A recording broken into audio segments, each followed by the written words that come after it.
Hi friends, welcome to AVS Telugu vlogs.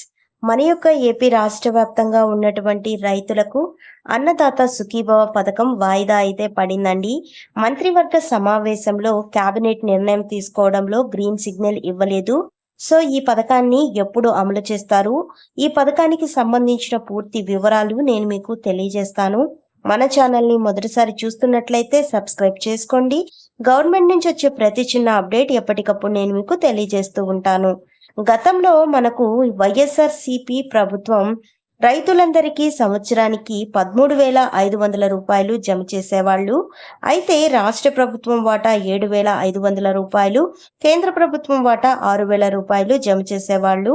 అయితే ఇప్పుడు కూటమి ప్రభుత్వం అధికారంలోకి వచ్చాక రైతుల సంక్షేమం కోసం సంవత్సరానికి 20,000 రూపాయలు పెట్టుబడి సాయం కింద అందిస్తామని హామీ అయితే ఇచ్చారు.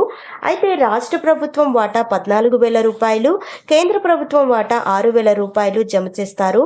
అయితే కేంద్ర ప్రభుత్వం ఇచ్చేటటువంటి 6,000 రూపాయలలో 3 విడతల్లో విడతకి 2,000 రూపాయల చొప్పున డబ్బులైతే జమ చేస్తారు. ఇప్పటి వరకు మనకు 17 విడతలకు సంబంధించిన పీఎం కిసాన్ సమ్మాన్ నిధి పథకానికి సంబంధించిన డబ్బులు విడుదల చేశారు. ఇప్పుడు 18వ విడతకు సంబంధించిన డబ్బులు త్వరలోనే రిలీజ్ చేయబోతున్నారు.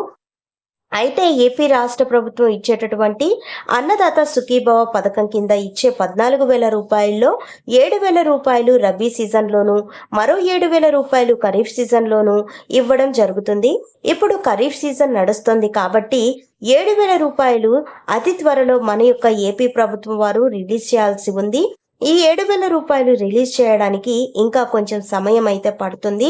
రైతులందరినీ కూడా ఈ క్రాప్ లేదా ఈ పంటలో రైతులందరి పేరు నమోదు చేసుకోవాలని, తాము పండిస్తున్న పంట యొక్క వివరాలను వ్యవసాయ సహాయకులకు అందజేయాలని రైతు సేవా కేంద్రాలలో ఈ కార్యక్రమం చేపట్టబోతున్నారని ప్రభుత్వం అందరికీ విజ్ఞప్తి చేయడం జరిగింది. సో మనకు రైతు సేవా కేంద్రాల్లో మన యొక్క రైతులందరూ కూడా ఈ క్రాప్ లేదా ఈ పంటలో తమ పేరు నమోదు చేసుకోవాలండి. మీరు నమోదు చేసుకుంటేనే మీకు ఈ యొక్క సెప్టెంబర్ 15వ తేదీ లోపు మీ పేర్లు నమోదు చేసుకోవాలి అని సూచించారు ప్రభుత్వం వారు. ఈ సెప్టెంబర్ 15వ తేదీ తరువాత అన్నదాత సుఖీభవ పథకాన్ని అమలు చేయబోతున్నారు. ఈ క్రాప్ లేదా ఈ పంటలో విఆర్ఓ లేదా విఆర్ఏ గారు మీ పంట జియో ట్యాగింగ్ ని చేస్తారు. మీ పంట పొలం వద్దకు వచ్చి మీ పొలంలో ఉన్న స్థలం, అంటే మీ పొలం ఎక్కడ ఉంది, విస్తీర్ణం ఎంత, మీ పంటకు సంబంధించిన పూర్తి వివరాలనైతే యాప్లో పొందుపరచడం జరుగుతుంది. ఆ తర్వాత మీ వివరాలన్నీ సరిగా ఉన్నట్లయితే గనక తర్వాత బయోమెట్రిక్ వేసి ఇవ్వాల్సి ఉంటుంది. అప్పుడు విఆర్ఓ గారు అన్నీ ఓకే అయితే గనక రైతులకు ఎక్నాలజ్మెంట్ ఇవ్వడం అయితే జరుగుతుంది. అప్పుడే మీకు అన్నదాత సుఖీభవ పథకానికి సంబంధించిన డబ్బులైతే మీ ఖాతాల్లో పడతాయి. ఇక కౌలు రైతుల విషయానికి వస్తే కేవలం వారికి 14,000 రూపాయలే జమ చేస్తారండి. పీఎం కిసాన్ సమ్మాన్ నిధి పథకం కింద వచ్చే 6,000 రూపాయలు కౌలు రైతులకు జమ కావు. పీఎం కిసాన్ సమ్మాన్ నిధి పథకానికి సంబంధించిన 6,000 రూపాయలు ఎవరైతే సొంత భూమి కలిగిన రైతులు ఉంటారో వారికి మాత్రమే పడతాయి. రాష్ట్ర ప్రభుత్వం ఇచ్చేటటువంటి 14,000 రూపాయల్లో ఖరీఫ్ సీజన్కి 7,000 రూపాయలు, రబీ సీజన్కి మరో 7,000 రూపాయలు పడతాయి. అలాగే అన్నదాత సుఖీభవ పథకానికి సంబంధించిన 14,000 రూపాయలు పడాలి అంటే తప్పకుండా రైతులు సిసిఆర్సి కార్డు అయితే కలిగి ఉండాలండి. కౌలు రైతులు ఈ సిసిఆర్సి కార్డు అంటే ప్రభుత్వం గుర్తింపు కార్డు. మీరు కౌలు రైతులు అని ప్రభుత్వం గుర్తించి మీకు ఇచ్చేటటువంటి కార్డుని సిసిఆర్సి కార్డు అని అంటారు. ఈ సిసిఆర్సి కార్డు పొందాలంటే మీరు విఆర్ఓ లాగిన్లో పొందుపరుచుకోవాల్సి ఉంటుంది.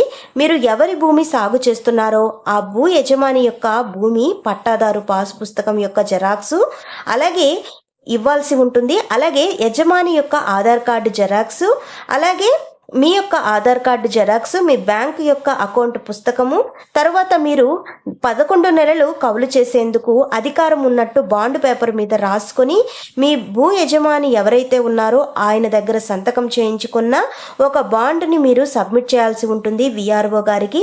సో ఈ యొక్క బాండ్ మీరు సబ్మిట్ చేసి ఇస్తేనే మీకు విఆర్ఓ గారు సిసిఆర్సి కార్డ్ అనేది ఇవ్వడం జరుగుతుంది. సో అన్నదాత సుఖీభవ పథకానికి సంబంధించి అప్లై చేసుకోవడానికి కూడా మీకు వీలవుతుంది.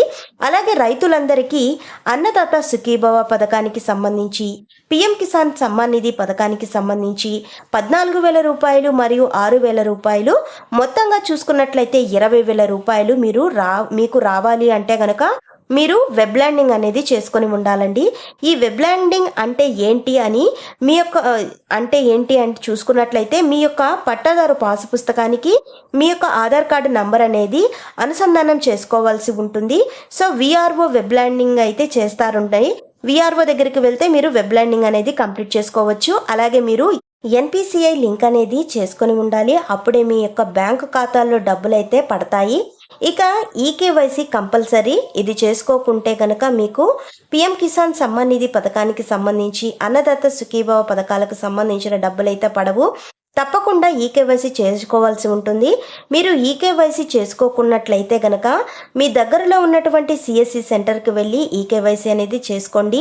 పిఎం కిసాన్ సమ్మాన్ నిధి పథకానికి సంబంధించి 1,20,00,000 మంది రైతులకు ఈకేవైసీ చేయించుకొని కారణంగా వారికి 17వ విడత పిఎం కిసాన్ డబ్బులైతే పడలేదు.